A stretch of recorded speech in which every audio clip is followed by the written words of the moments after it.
Here we go. All right. Welcome everybody to Peter White Public Library. I think most of the people here know me, but I am Marty Achatz, and I'm the adult programming coordinator for Peter White. And I'm so grateful for Katie taking time out of her schedule. I know this is at the end of the semester, so she's probably got tons of grading and stuff that she's looking forward to greatly to do, because I'm in the same boat. I teach at the English department at Northern Wow. Michigan University. So we all know I feel that crunch. So hmm anyway, so I'm just going to thank one group, and that is the Friends of Peter White Public Library, who support so much of the programming that we do here at the library. We couldn't do, like 95% of the stuff that we do for the library without their support. So I'm just going to highlight a couple of things that are upcoming here at the library this week and next week, so you can plan accordingly.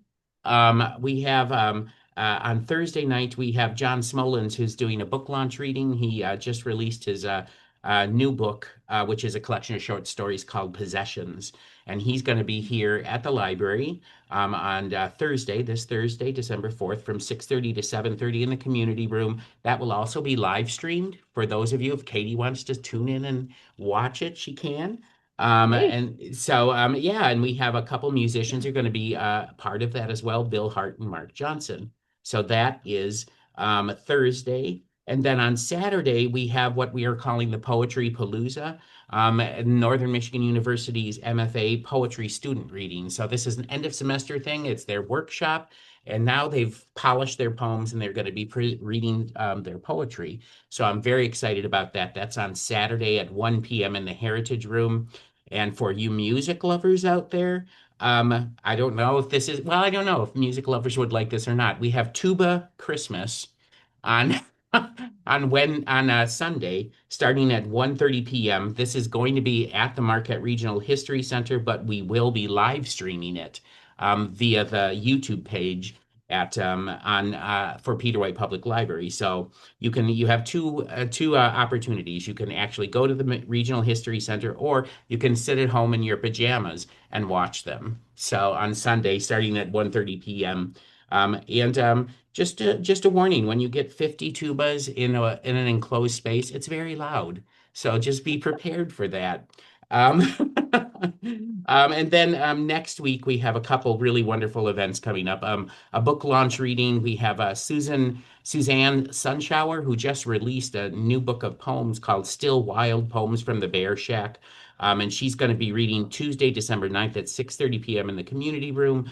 And that book is all about her experiences. She basically gave up her life in Detroit and moved to a bear shack off grid in the Upper Peninsula in the middle of the woods. And so these are poems that she wrote throughout that first year that she was there. And she is still living there too. So I think that's going to be really wonderful. And then on Wednesday, we have our show, Northwards in Music. And the theme for our Northwards in Music for this month is going to be Christmas sounds. And of course, that's with B.G. Bradley and a bunch of great performers. Jim Edwards from the Children's Museum, Nicole Walton from Public Radio, musicians Linda Smith and Seamus Collins, Big Lake Acoustic, Jackie Love, and of course, we have a special musical guest that is Whiskey Ryan. And that starts at 6:30 p.m. on Wednesday in the community room. And to round out the entire, I'm okay, thank you. Someone just let that person in, so that's good. Um, you've got the power. I got to remember that, That's Katie. right. Yeah. Um, and then to round out next week, we have an evening of art in Evergreen. We have our winter solstice art exhibit in the DO and here on Mountain Gallery, and also our evergreen display. All there are 50 Christmas trees throughout the library that you can come and admire. It's really beautiful. So I really encourage you to come for that. And then next Friday, this is the last one I say. I promise, Katie. Next Friday, December 12th, in the Shiras Room, we're going to be showing a documentary called "The First Silent Night: The Christmas Carol That United the World." That starts at noon in the Shiras Room, and yes, Jill, there will be popcorn on that for that. So So anyway, it's my pleasure to introduce Katie here. This is Katie Walker, Associate Professor of English from the University of Nevada, Las Vegas. And I love the description here of what she works on, the histories of magic, science, and drama, turning off into almanacs, demonology, and books of secrets in her research. And I'm going to ask about that eventually at some time. But Great. I will say that when I was looking to put a program like this together, I literally just typed in Google experts on Santa Claus, and Katie's name was like one of the first ones up there, and I was like, okay, I'm going to give her a shot and see. And Katie was so gracious and kind, and I like accepted almost immediately, and I couldn't be more thrilled. I'm not gonna go through your whole Vita resume, which is very impressive. But I'm just gonna turn things over to Katie. I'm gonna shut my mouth and mute myself. I do ask that if you can make sure that you are muted during the presentation, unless Katie, I mean, if you have a question, maybe Katie doesn't mind like you unmuting and asking a question. Yeah, So. I don't mind at all. Yes. Okay, great. So, and I'm sort of the bouncer, so if any of you get out of hand, I'm here to say, hey, okay? So anyway, I'm sure we're all here in good Christmas spirit to welcome Katie Walker. So I'll turn things over to Katie. Well, thank you so much, Marty. That was such a lovely introduction. And thank you all for being here on, what is starting to be a cold, wintry night for some folks. So I'm in the desert, which means that I'm still waiting for that winter to arrive, but hopefully it'll start feeling like Christmas here pretty soon. And I just want to thank you for having me to talk about one of my really true interests, which is how holidays in particular transform throughout history. So that's really where I came to the idea of Santa Claus and the Christmas celebration was how do we get to this place where starting, I mean, it starts earlier every year, but now starting in, mid-October, we have aisles and aisles of wreaths and ornaments and all sorts of giant Santa Clauses adorning our stores. So how did we get to that point is a really interesting question. And so what I'm going to talk about tonight is how Santa Claus has been transformed, how he's become a cultural symbol of not just one day. Santa Claus, oh, excuse me, my lights go out every once in a while if I don't move around enough. Santa is watching. So, how did Santa Claus become a symbol of an entire season? How did we get to this point where we have this one person, this one folkloric figure who represents so much of our year at this point? So that's the history I want to trace with you tonight. And like Marty said, I'm more than happy to take questions. So you can feel free to unmute and pop in and ask a question. But let me just show you very quickly what the plan is for this talk tonight. So first, I'm going to start with the many coats of Santa, the many names and figures of Santa. And we'll be introduced to a few of those tonight with the caveat that there are so many different Santas across the world that we can't possibly meet them all in one evening. And in fact, there are books and books written about different folkloric versions of Santa Claus. So we'll largely stick to a kind of English Father Christmas slash early American Santa tonight with a few kind of Dutch entryways as well into that history. But for the most part, we'll stick with those with the acknowledgement that there are so many more versions of Santa around the world. We will then talk about two Christmas precursors, and those are vastly different, and yet they have converged to become what is known as the Christmas season. And that's the Roman holiday Saturnalia and the Scandinavian, the upper European holiday of Yule time. So these celebrations are both from the midwinter, and that's where we get the kind of need to look forward to the new year. We have this interesting co-mixture of traditions right there. And already you can hear, for example, in the celebration of Yule, you might be thinking of the Yule log, which we can talk about as well. From there, I'll move to talking about Santa Claus in the period that I study primarily, which is the medieval and Renaissance periods. Interestingly enough, he is not the kind of jolly elf during the Renaissance. He's a much more polemic, a much more controversial figure during the 16th and particularly the 17th centuries. And we'll talk about the fact that Santa went away for quite a bit of time, and we almost lost Santa because of religious restrictions and beliefs during, in particular, the colonial period in early America. And then finally, we'll talk about what happens when Santa makes that comeback. And of course, that's where we get the Coca-Cola ads. That's where we get the mall Santas. That's where we get the marathons of different Santas running a race to this day. So how did we get to that point where this figure that we almost lost in our history is suddenly now everywhere? And that's what you kind of think of immediately when you think about the season of Christmas. So hopefully we'll have time to get through all of those. But let's start with the sheer diversity of Santa Claus. The fact that if you start looking for Santa Claus, you find him everywhere, but you find different versions of Santa. He's never the same exact figure.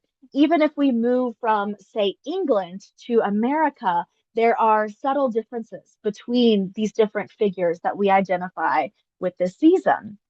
And so, one first kind of identity to grapple with is where the Saint Nicholas comes from. This historic figure that we know lived many hundreds of years ago. So, what I'm going to do is talk a little bit about Saint Nicholas in the Catholic tradition before moving on to his different kind of aliases or versions that occurred much later in history. So, after Saint Nicholas, for instance, we get in England not necessarily Santa Claus, because if you can, remember your language lessons, Santa Claus is actually quite Dutch sounding, and that's where we get something like Sinterklaas. So that's a kind of Dutchified version of Santa Claus. In England, in particular, Santa was known as Father Christmas, and there's a lot of debate over whether or not Father Christmas and Santa Claus were ever the same figure, or whether that was something that actually occurred much, much later in the 18 and early 1900s. In Germany, he has different names. He's often referred to as a father. So you can see, for example, in the French version, he's Pierre Noël, right? He's Father Noel. So he's got this kind of paternal cast to him, and that's very key to his early history. But you'll notice also the very bottom row of this chart here has some pretty odd names. And this is where we have to combine not simply written sources, but also oral tradition and what we know about the transmission of ideas across different cultures.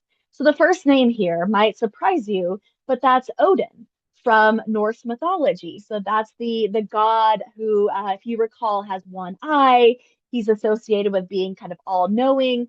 But what Odin is associated with in particular is running what's called the wild hunt. So in the midwinter season, he would run a hunt. He would lead a hunt of fallen spirits across the land. And this affected the seasons, but it also gave you hope for, a kind of idea of regeneration. So Odin is a figure that ruled over the kind of midwinter season in a way in the imagination, and really shaped how folks from Northern Europe thought about the winter season and the idea of a cycle. We then have Saturn, who's from Roman and Greek mythology. So he's the father of Zeus. He's associated with, for example, agriculture.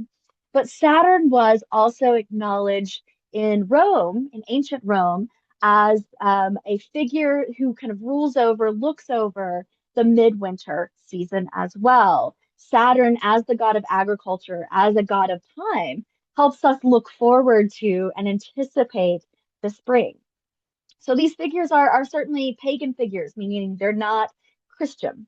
But one thing I'm going to emphasize throughout this talk is that we got our Santa from a combination of forces in which, in particular, the early church co opted, took up these different legends and formed them into the idea of a jolly red elf, right, who delivers presents.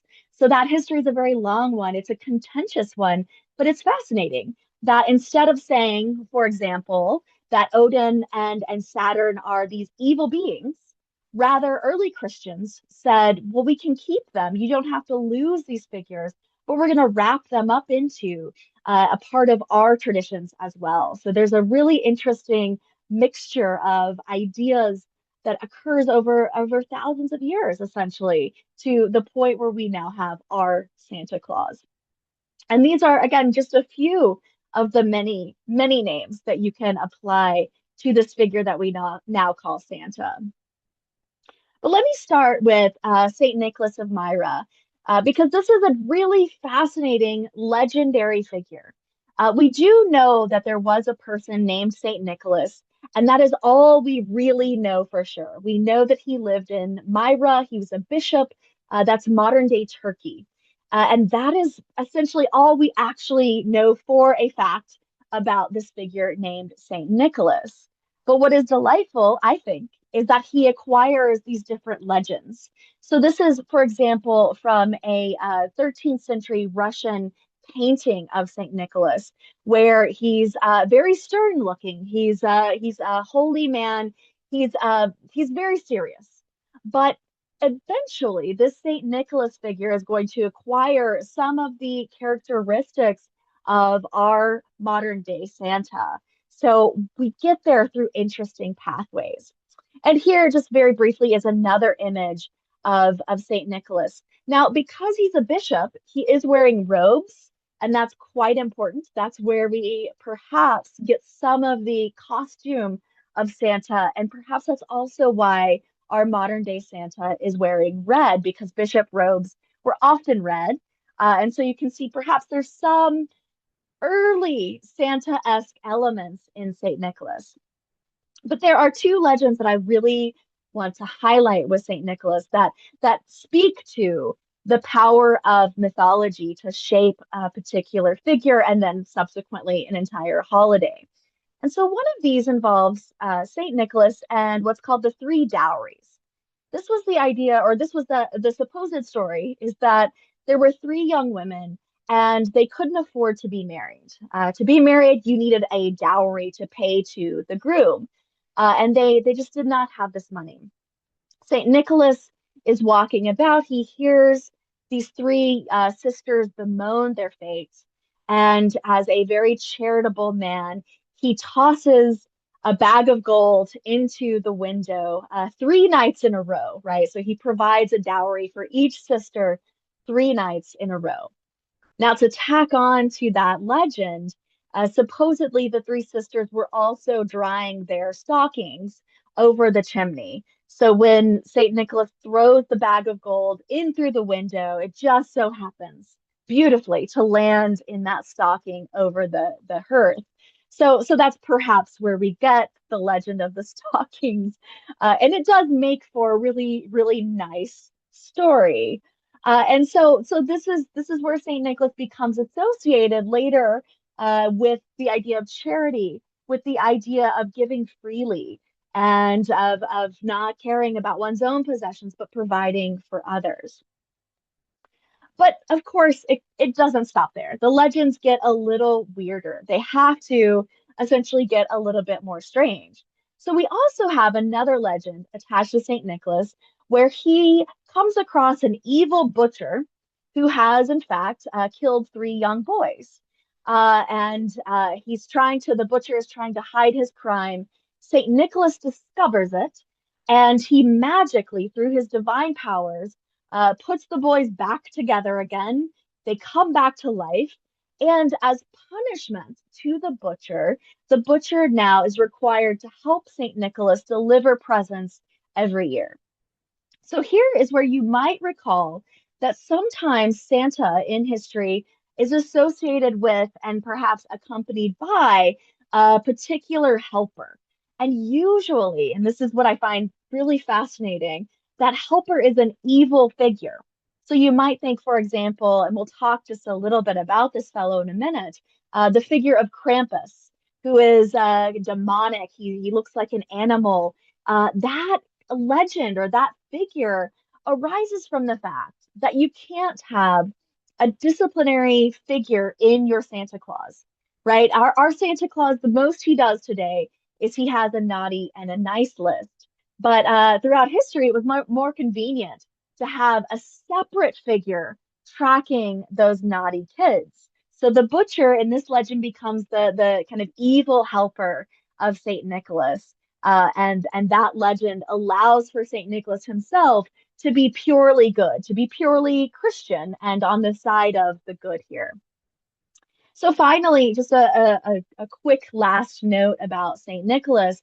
His legend grew and grew to the point where in the early Renaissance, Italian merchants from the city of Bari decided that they needed to gather up Nicholas's bones and bring them back to Italy, or not back to Italy, but bring them to Italy so that they could essentially create a kind of tourist attraction where pilgrims would come visit Saint Nicholas's bones as a relic.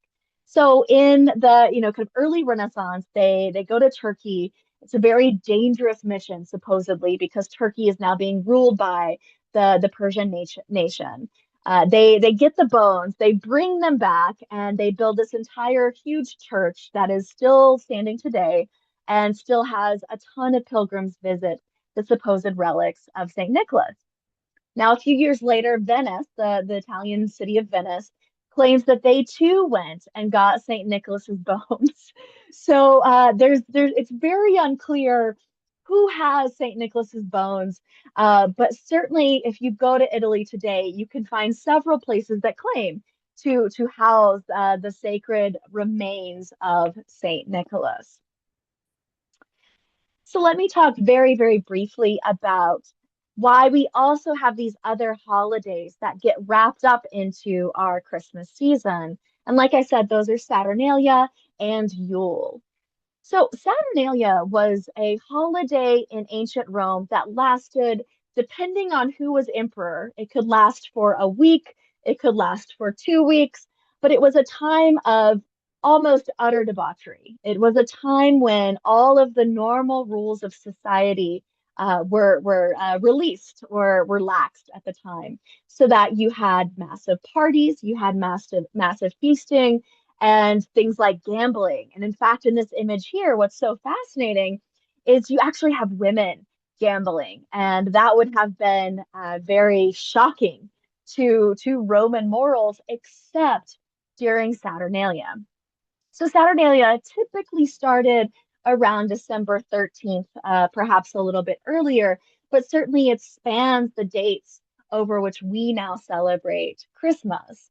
So this was a holiday that could really involve a lot of inversions as well. So it's not simply that you're, drinking a lot and you're having a good time, but also there's this idea that this is a season of equality. And suddenly the slaves, for example, can eat nice food.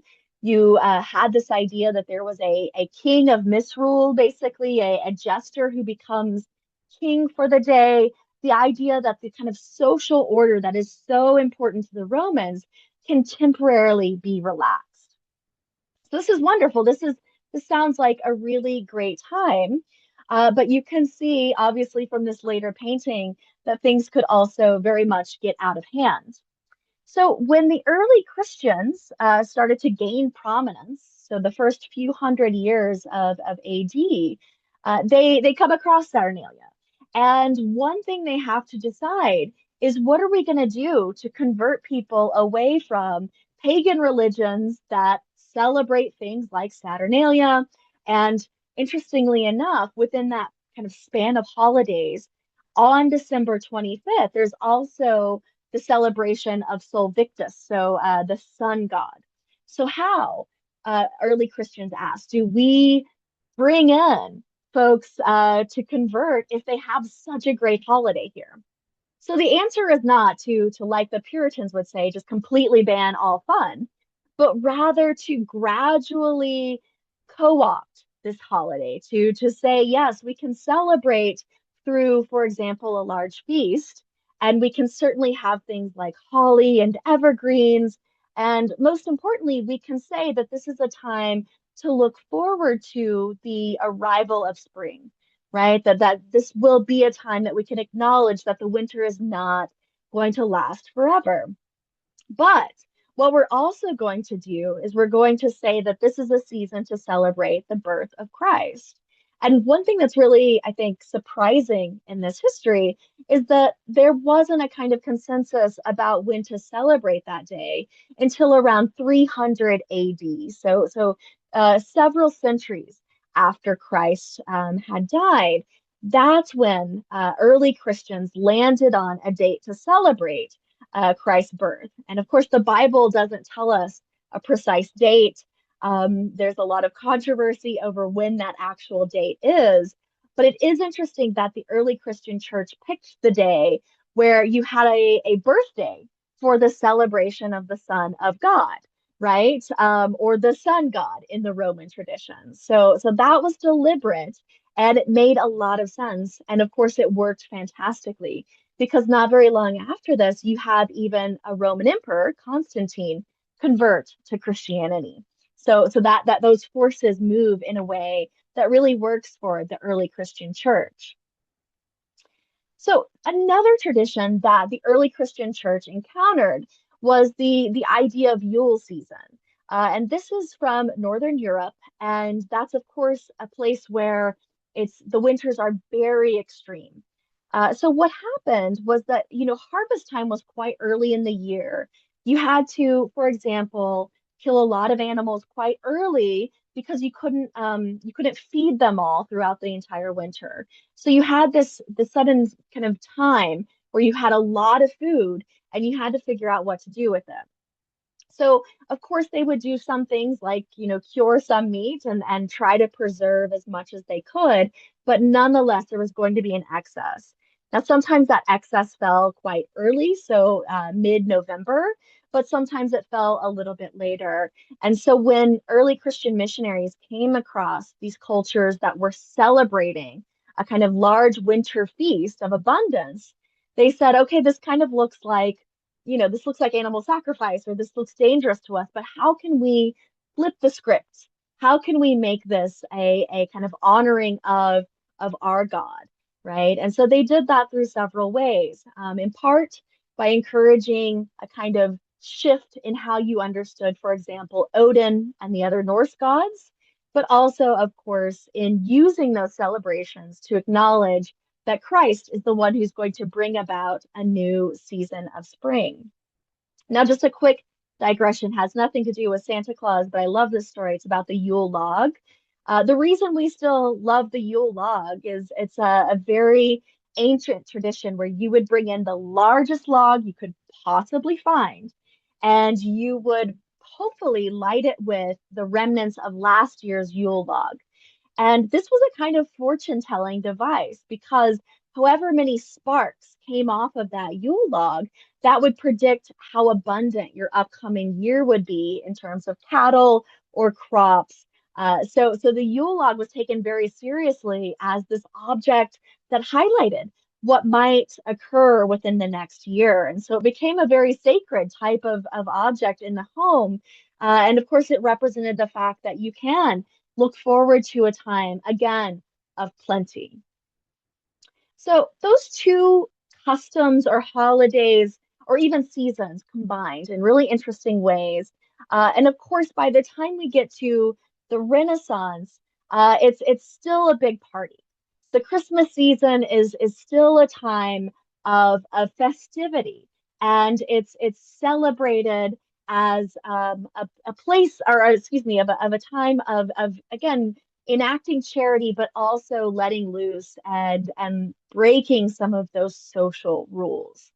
So there's very little about Santa Claus or Father Christmas in the Renaissance. He's more of a kind of guiding spirit. He doesn't become a point of contention until a little bit later. So one of my favorite authors from this period is this guy named Ben Jonson. He's a contemporary of Shakespeare, and he writes about Christmas or Father Christmas as if he's old-fashioned, as if Father Christmas is so well known that kind of passe, right? He's there's a cliche about this guy, Father Christmas.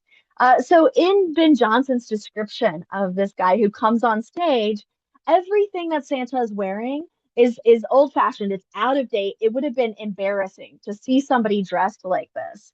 He's got a close doublet or jacket. He's got a really embarrassing hat on. He's got ruffs, but also he's got these garters that are really kind of shockingly like gauche. So he's not a figure you want to necessarily admire. Nonetheless, Christmas, Father Christmas captures a type of festival spirit in the Renaissance.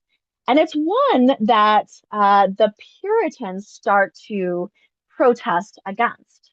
So this is where we almost lose Santa Claus because what happens is you have these radical sects of Protestant religion.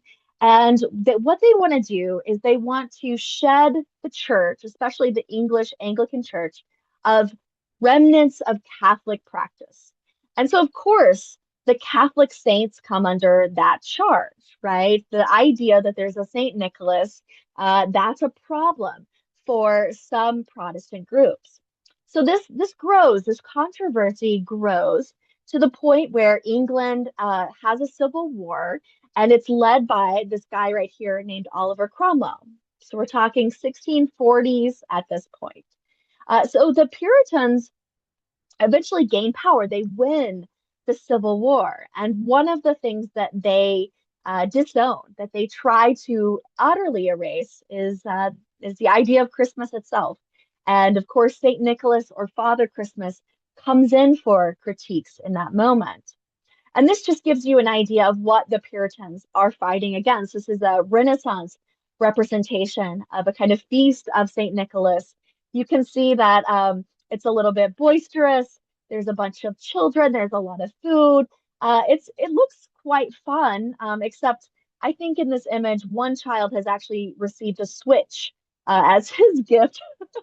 So there's the kind of disciplinary element there, right? But for the most part, this looks like a great time.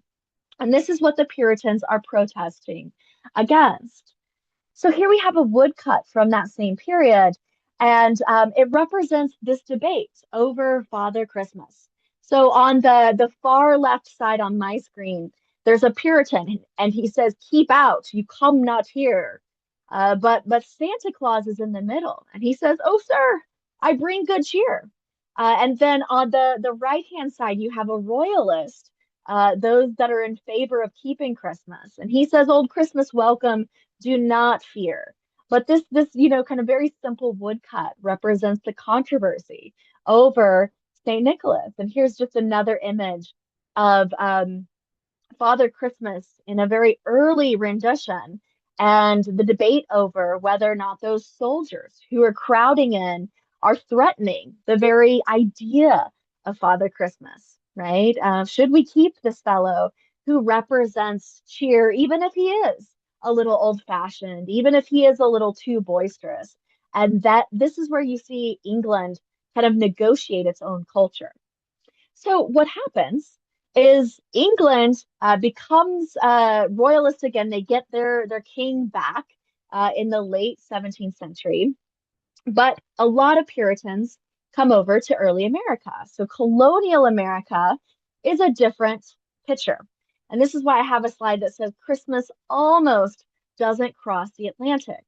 What I mean by that is that the early settlers who are primarily coming from England do not bring Santa Claus or Father Christmas with them. And in fact, for many, many years, it was just business as usual on December 25th. So one of my favorite facts is the fact that the Congress, the eventual kind of political structure in our nation, they regularly met on December 25th. This was not a holiday. It certainly was not something widely celebrated. And so it takes some work to bring Christmas back. Now, one of the elements that brings Santa Claus in particular back to America, or not back, but for the first time to America, is that eventually it's not just primarily English settlers, but settlers from Germany, from Denmark, from the Netherlands. who have their own traditions of Father Christmas or of Santa Claus, and they are much more permissive of the idea of a figure who brings gifts, who instills charity, and again, who represents the promise of a future spring. So there are some controversies around the kind of early versions of Santa Claus in America. There are debates that historians feel very strongly about regarding who is it that brought Santa Claus back to America, or who is responsible for introducing the idea of Santa Claus as we know him today. So I'll just say right off the bat, I don't think there's a single answer. I don't think we can say that this one figure gave us Santa Claus. I think we have to thank instead entire groups of society who still desired a figure of charity to celebrate and to represent who we are. So one of the controversies, though, is the idea that Santa Claus was first kind of named, identified by a fellow that you might know on the left of the screen. That's Washington Irving. So that's the author of Ichabod Crane and all of those kind of spooky Halloween stories. He's also obsessed with kind of winter celebrations. So Irving is very much a holiday guy. And he's writing in the very early 19th century. And he writes the story called A History of New York from the beginning of the world to the end of the Dutch dynasty. And he claims that it's written by Knickerbocker. So that's actually by Irving. And in that version of the History of New York, in one of them, he mentions a Saint Nicholas, and he kind of starts to bring back this tradition of Santa Claus. Now, what some historians have argued is that, of course, that had to make sense to people who were already aware of and celebrating even the idea of Christmas at the time in order for Irving's references to make sense. So that's part of the kind of controversy here. Here's the second part of the controversy. This, I hope, is a very familiar poem to you. And in fact, I have a 2-year-old son, and I've decided that this year I'm going to try to start teaching him the night before Christmas, because it's so key to who we are as Americans, right? And this poem has transformed how we understand Santa Claus in many ways. So, just some background here before I read you just a little bit of it. This poem, The Night Before Christmas, was published anonymously in 1823 excuse me, there go my lights again, The Night Before Christmas. 1823 in a magazine called the Troy Sentinel, and it's by this guy named Clements Moore. So he published this anonymously, and then years later, he admitted to, or he acknowledged that he wrote it. And there's some controversy over whether or not he indeed wrote it. Some other contenders out there. So a guy named Henry Livingston, for example, has been proposed as another author.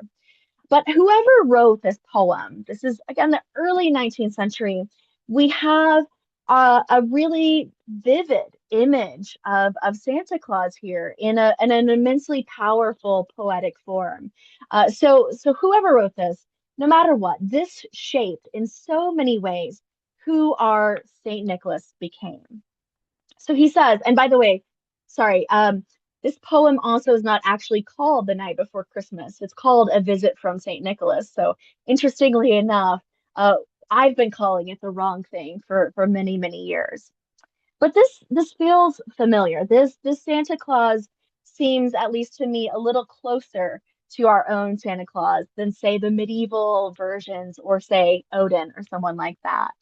So down the chimney St. Nicholas came with a bound. He was dressed all in fur from his head to his foot, and his clothes were all tarnished with ashes and soot. A bundle of toys he had flung on his back, and he looked like a peddler just opening his pack. So Santa's actually dirty from coming down the chimney. But here's where we get that true sense of joy from Santa Claus. His eyes, how they twinkled, his dimples, how merry. His cheeks were like roses, his nose like a cherry. His droll little mouth was drawn up like a bow, and the beard on his chin was as white as the snow. So he's radiating this cheerfulness, even though he's also dirty and he's got fur on and he's probably sweating just a little bit. He's still a figure of delight. And you might not see it, your screen might cut this off, but on the right-hand side, Moore also describes Santa Claus as a jolly elf. And this is interesting because some of the features of Santa Claus are becoming clear. They're becoming kind of set in our kind of cultural imagination. So he's older, he has a beard, he wears some sort of fur or coat or robe, but his size is not yet fixed at all. And so initially for Moore and for others, Santa is not full human size. He's actually just a kind of he's an elf, right? He's smaller, and it's only later traditions that make him full size. So here's a version of him, for example, where he's quite small.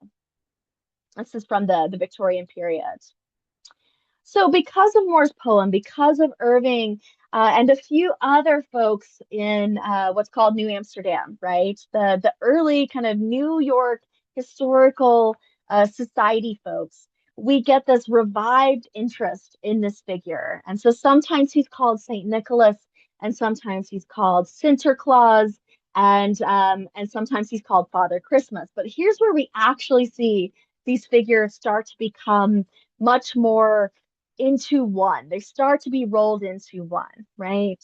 So here, John Pintard is an illustrator who's very influential in furthering the Santa Claus myth in a way that really shapes American practice.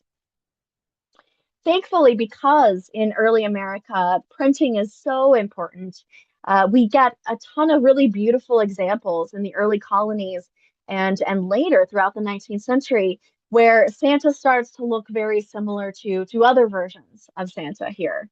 So Thomas Nast is really a figure who's quite interesting in this history. He's immensely influential in establishing some other major contours of who Santa is here. So here is Santa on a type of sleigh, for example. He's being greeted by a bunch of American soldiers. It's 1863. It's a charged year, and he represents a spirit of unity, of potential peace in this moment. And in fact, gets used in a lot of talk about, for example, war and other forms of conflict as a figure who can perhaps, because of his universality or perhaps because of his qualities of being, purely good, can mediate those conflicts in a way that surpasses kind of political divisions. And of course, that's wishful thinking, but it's nice that he's been used that way. Here's another image of Nast that you may have seen before because this one became utterly influential. So this one, again, from Harper's Weekly, Santa is acquiring more and more of those qualities that we recognize today. So he has, interestingly enough, a ton of toys in his hand, but he's also, because this is 1881, the nation is still reeling from the Civil War. He's actually got a soldier's backpack on, and he's kind of survived or moved on from the conflict itself. But he's representing hope here. Just as a side note, Santa throughout the 19th century has been, and indeed the 20th century, a heavy smoker.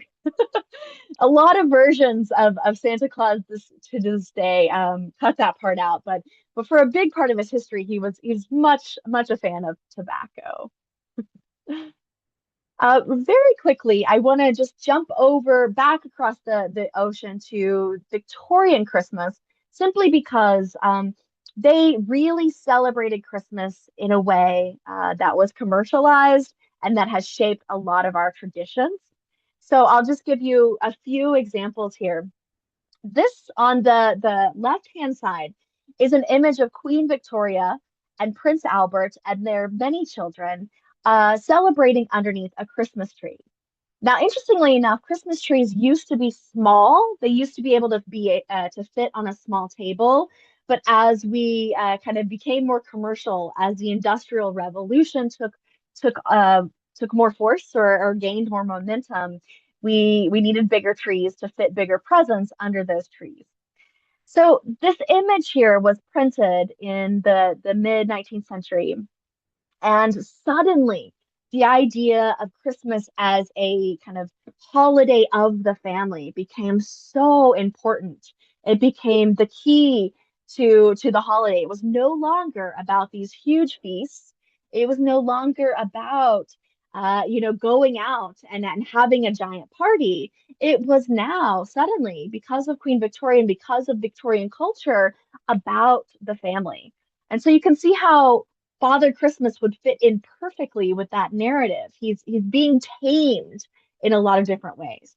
Um, on the right hand side of this, by the way, is the American version of this same image.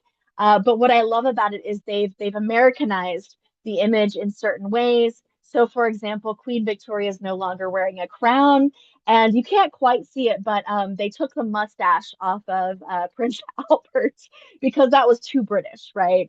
But nonetheless, this image was widely influential in kind of creating a sense of Christmas as a celebration of the home. And here, I'm sure you know this example. Here's another immensely influential part of that narrative, and that's Father Christmas in Charles Dickens's A Christmas Carol. The spirit is boisterous. He's joyful, of course. He's also serving an important moral function in Dickens' short story here. And I love this illustration because, again, we're still figuring out how old Father Christmas is, what colors he wears. So this illustration from John Leech is, I believe, from the 1880s. So it's still we're still kind of working through what he looks like here. I'm going to skip through that and just move to the very last portion of this talk because I know I'm getting close to the end of our time, and I want to make sure if any folks have questions that we have a little bit of time for that as well. So I have just a few images here to show you again that there's still a wide diversity in Santa Claus, but he's becoming more and more recognizable as we move throughout the early 20th century and beyond.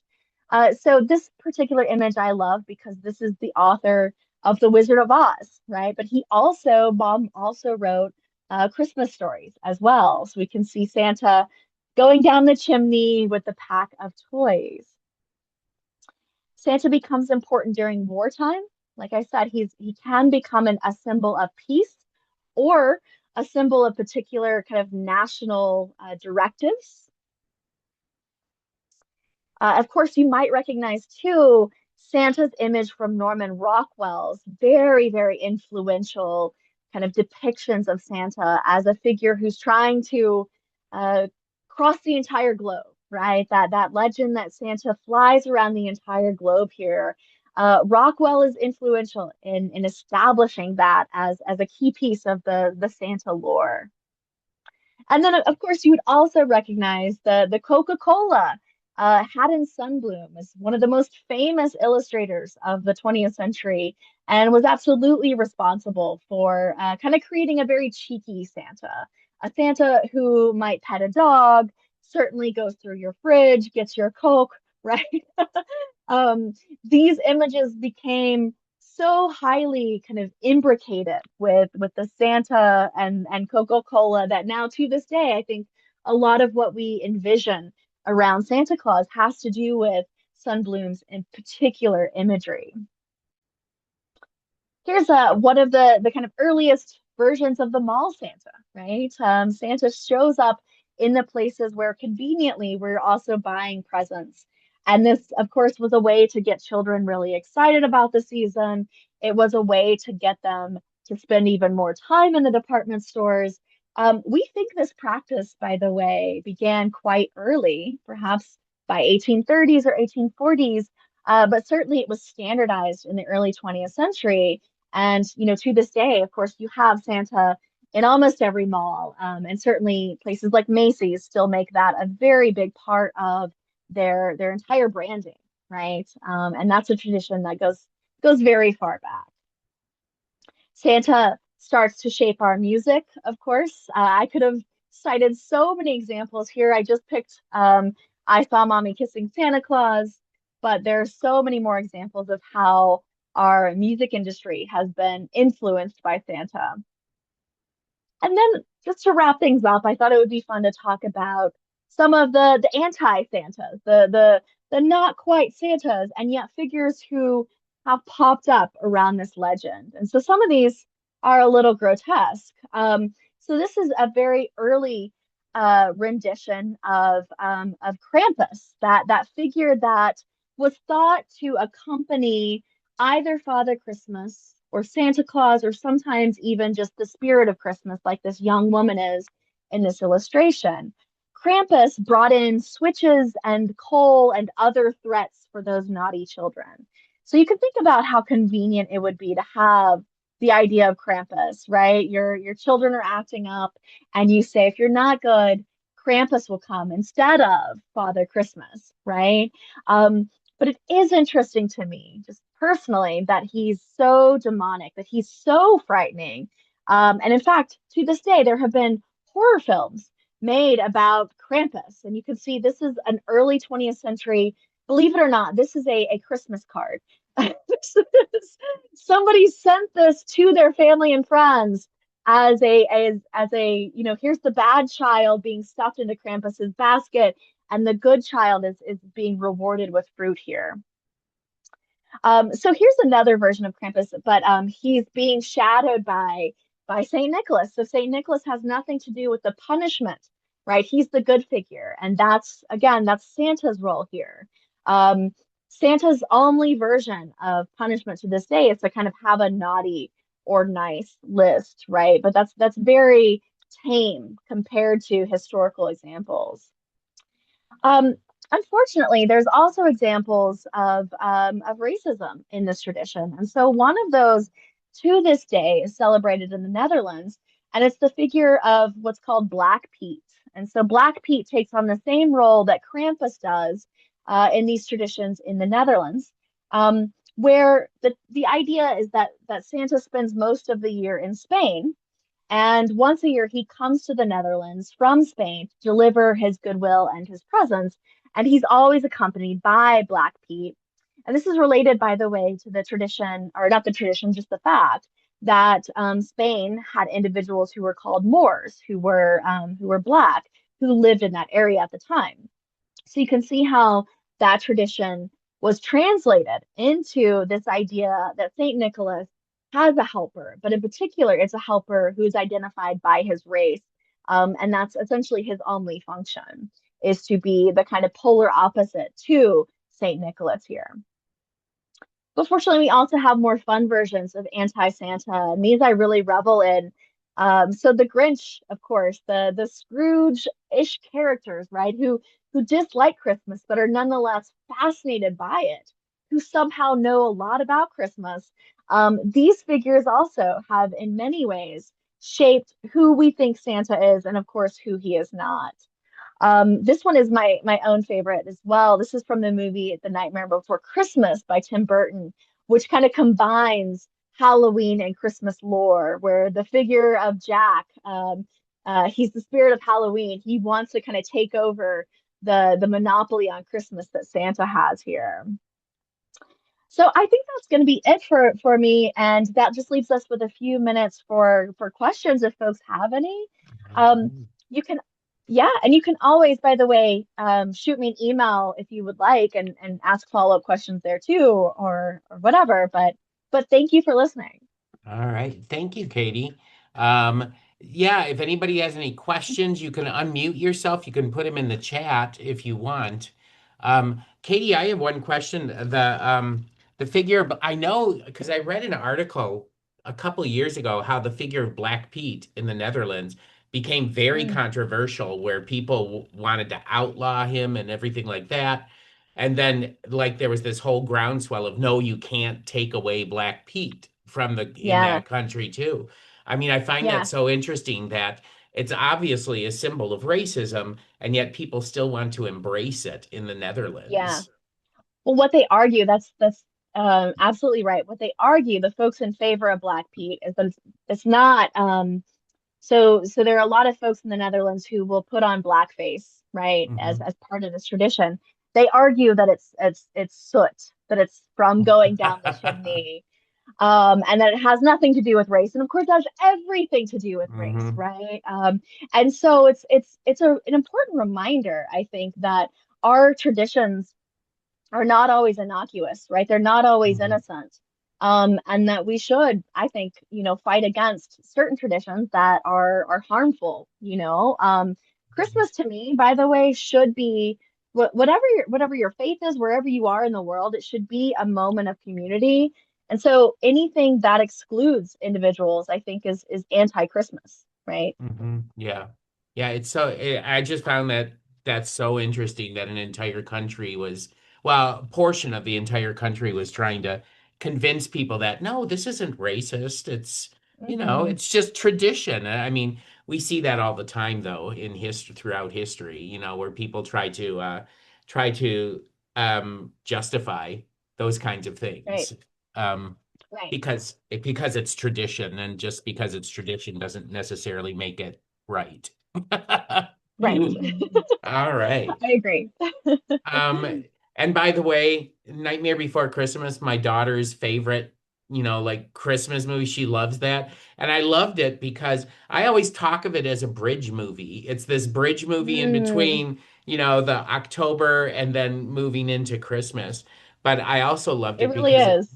well, and it embraced sort of all some of those darker elements that you talked about Christmas too in that film. So I find that Right. really fascinating.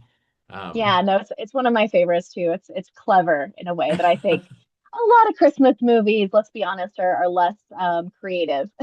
yeah, absolutely. Yeah, I mean Hallmark movies. I mean, there you watch one and you know what every single one is going to be. So, Yes, yeah. um, I'm not trying to hate on those, but they do have a formula to them, right? they no, I'm not trying to hate on them. But everybody has their own Christmas tradition. So, Right. does anybody have any other comments or questions for Katie here? All right. Well, I don't see any, but Katie has her email up there if you want to send it to her. She's really quick at responding. I will tell you that because, like I said, she gave me the answer that I wanted when I contacted her first, almost within like a few hours. So that's unusual. That's unusual when I do stuff like that. So, but thank you all for coming tonight. Thank you, Katie, for taking time putting this all together. It has been so good hearing all this and learning stuff that I didn't know. I thought I knew everything I knew, everything there was to know about Santa Claus, and I didn't. So that's fantastic. Well, Um, thank you. Thank you for having me, and thank you all for spending your evening with me. I really do appreciate it. So, yes, please let me know if you have additional questions. all Always right. happy to talk. All right. And I guess that it would be appropriate to end this by saying, well, Merry Christmas to everybody. And I hope that your holidays are peaceful and that Krampus does not show up with any switches at your door. My daughter was born on Krampustag, so Ah, she hates that I remind her of that every year. Because before I say happy birthday to her, I always say happy Krampustag, and she's like, oh no, no. no, don't do that. So anyway, but thank you for coming, everybody. And it looks like your mom has your puppy. It's Yeah, so cute. last. So cute, so cute. Anyway, thank you all for coming. Have a wonderful night, everybody, okay? Thank Thank you. you.